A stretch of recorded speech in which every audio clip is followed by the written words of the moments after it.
In 1971, Tommy Vercetti survived 11 hitmen, all alone.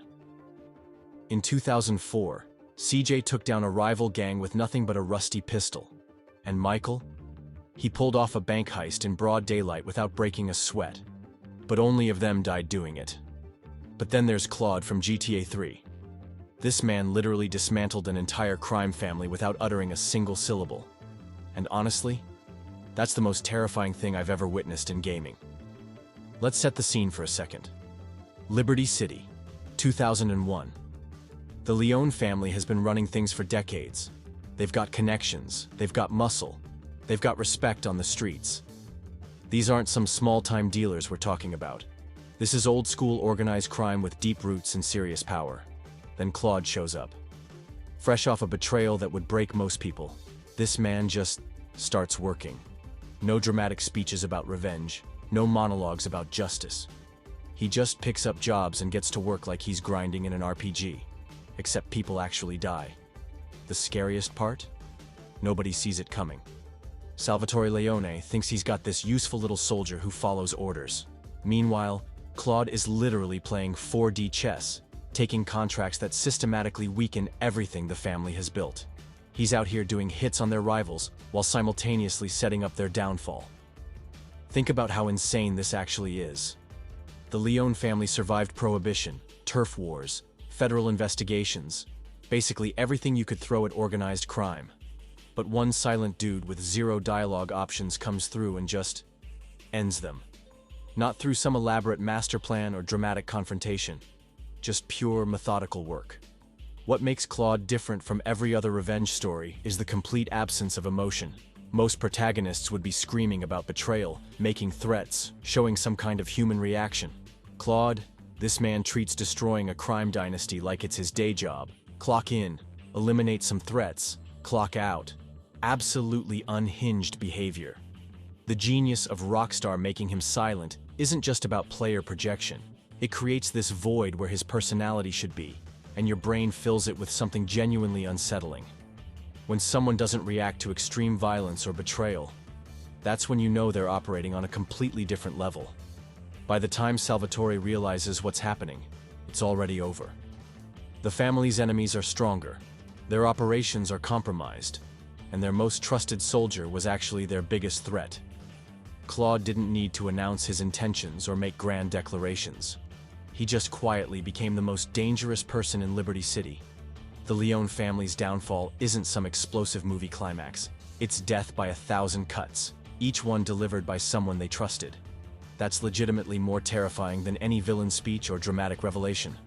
Claude proves that the most dangerous people aren't the ones making noise, they're the ones working in silence. Next, Tommy Vercetti in 1971, 15 years before Vice City even happens. Picture this. You're a mid-level guy in the Forelli family, and suddenly 11 professional hitmen show up with one job: make sure you never breathe again. Most people would be writing their last will and testament. Tommy Vercetti said bet, and proceeded to turn what should have been his execution into the most one-sided massacre in mob history. We're talking about 11 trained killers, probably armed to the teeth, with the element of surprise on their side. This wasn't some random street beef. These were pros sent by people who wanted him gone permanently. The fact that Tommy not only survived but apparently took out all 11 hitmen is genuinely psychotic behavior. This man turned his own assassination attempt into a personal victory lap. The Harwood Butcher nickname wasn't just some edgy street name. It was earned through what was basically a one-man apocalypse against professional killers. What makes this even crazier is that this happened before he had any real power or connections. No empire, no crew, no backup. Just Tommy, whatever weapons he could get his hands on, and apparently unlimited audacity. The fact that the Forelli family still kept him around after this instead of being absolutely terrified shows how valuable he was. When you think about it, surviving 11 hitmen is like winning the lottery while getting struck by lightning. The odds are so astronomically against you that it shouldn't be physically possible.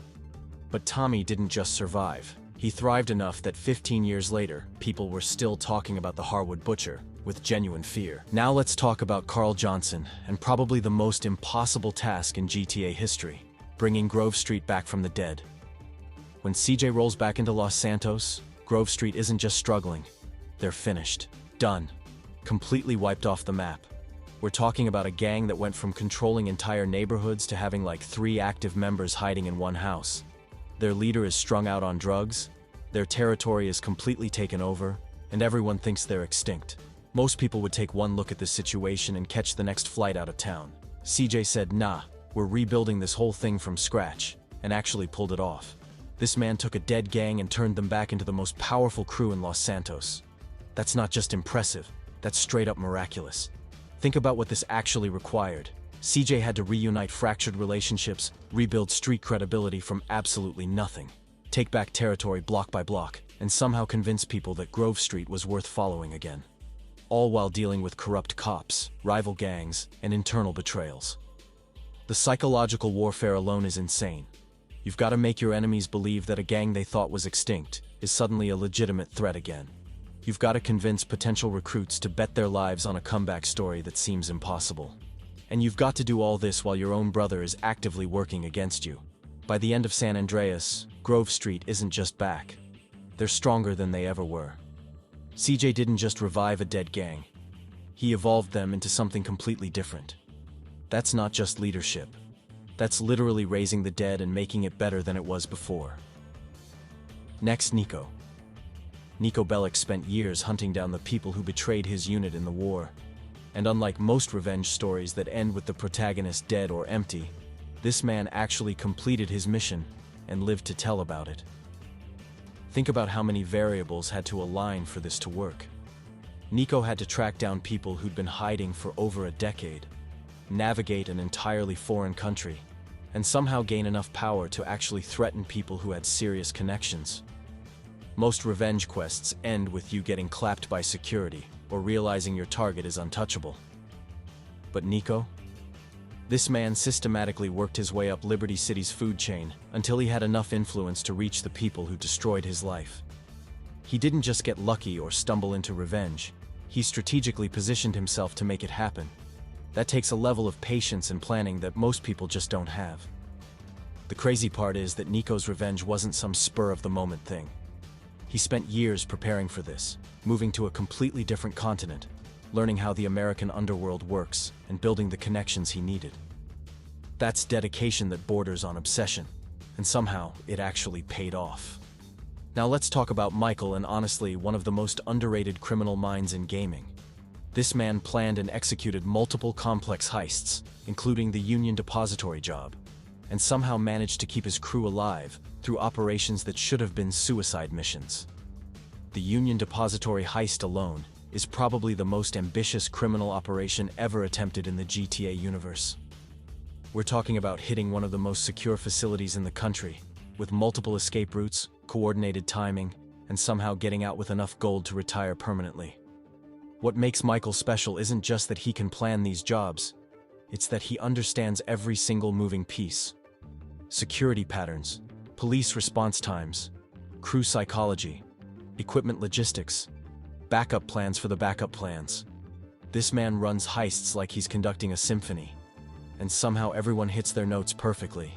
Most criminals peak and then decline. Michael apparently spent his retirement getting better at crime, which is absolutely unhinged behavior. Most heist crews fall apart because someone makes a mistake or gets greedy. Michael's operations succeed because he accounts for human nature and plans around it. That level of criminal psychology mixed with tactical genius is why he's still alive when most career criminals are either dead or in prison. Trevor Phillips existing for as long as he has is basically a miracle of modern science. This man lives like every day is his last, makes enemies everywhere he goes, and operates with zero regard for consequences. By all logic, he should have been dead 15 years ago. The fact that Trevor survived in the meth business in Sandy Shores is already incredible. That's an industry where paranoia and violence are daily realities, and Trevor thrives in it while being completely unhinged. Most people in that world try to stay low-key and avoid attention. Trevor basically puts up neon signs advertising his location. But it's not just survival. Trevor built a sustainable criminal operation in one of the most dangerous environments possible. He's got loyal crew members, steady income, and somehow maintains territory against people who would normally eliminate someone like him without thinking twice. This man burns bridges faster than he builds them, insults everyone he meets, and somehow people still work with him. That takes a special kind of reputation where your enemies respect you're crazy enough to leave you alone. Trevor proves that sometimes being completely unpredictable is the best survival strategy. Nobody wants to mess with someone who might blow up their entire operation just because he felt like it that day. Finally, let's talk about Franklin's absolutely meteoric rise through Los Santos's criminal hierarchy. This man went from repo work to planning major heists faster than most people get promoted at regular jobs. We're talking about climbing from street level to working with legends in like 6 months. What's insane about Franklin's trajectory is that he didn't just get lucky or ride someone else's coattails.